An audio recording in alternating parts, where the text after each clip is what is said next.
For topic 6, we'll talk about absolute value. This comes up from time to time. You're certainly going to need to know this. At some point, you'll talk about absolute value equations, absolute value inequalities.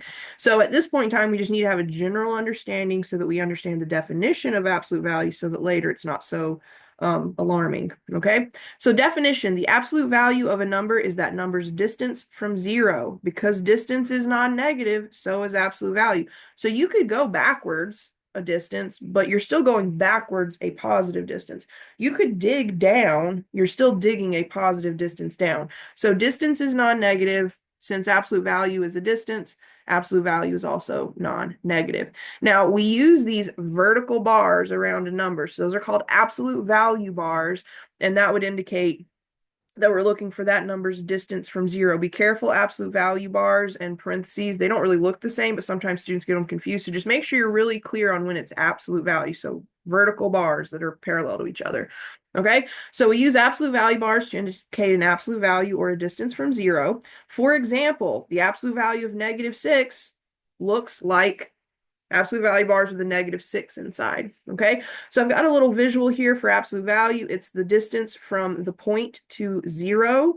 So you can see that if we have the absolute value of 5, we want to be 5 units away from zero. If we have the absolute value of -4, we're still just 4 units from zero. We just happen to be to the left of zero versus the right of zero. Distance is always positive.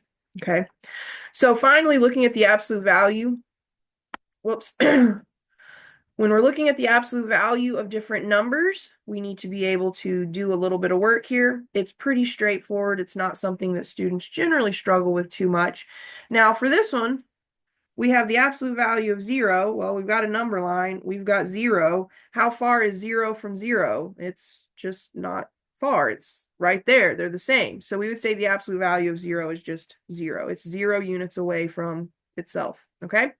Next, we have the absolute value of 1.459. So let's say that I have a number line. Here's 0, here's 1, here's 2, and then we've got 1.459. Well, how far is 1.459 from 0? It is 1.459 units away. So the absolute value here would be 1.459. All right. Now, when we're talking about the absolute value of the negative square root of 3, so we have the absolute value here, 0, negative. We'll say this is negative square root of 3.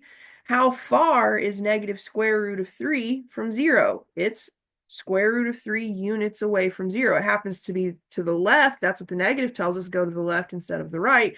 But it's still only square root of 3 units away from 0. Now, finally, for part D, we do have something that's a little bit different here. We have a negative in front of the absolute value. If the negative is outside of the absolute value bars, then it's kind of like treating this like -1 times the absolute value of 5/9. So we would look at a number line. We have 0, we have 1, 5/9, let's say, is right here.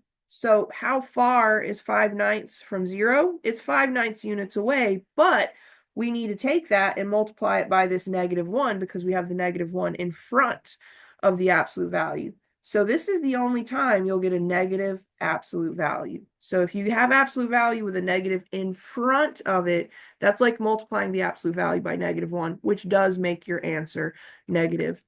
Okay, so otherwise, just remember the main things to remember is the symbols we use. We use the absolute value bars, and absolute value represents a distance from 0. Distance is always non-negative.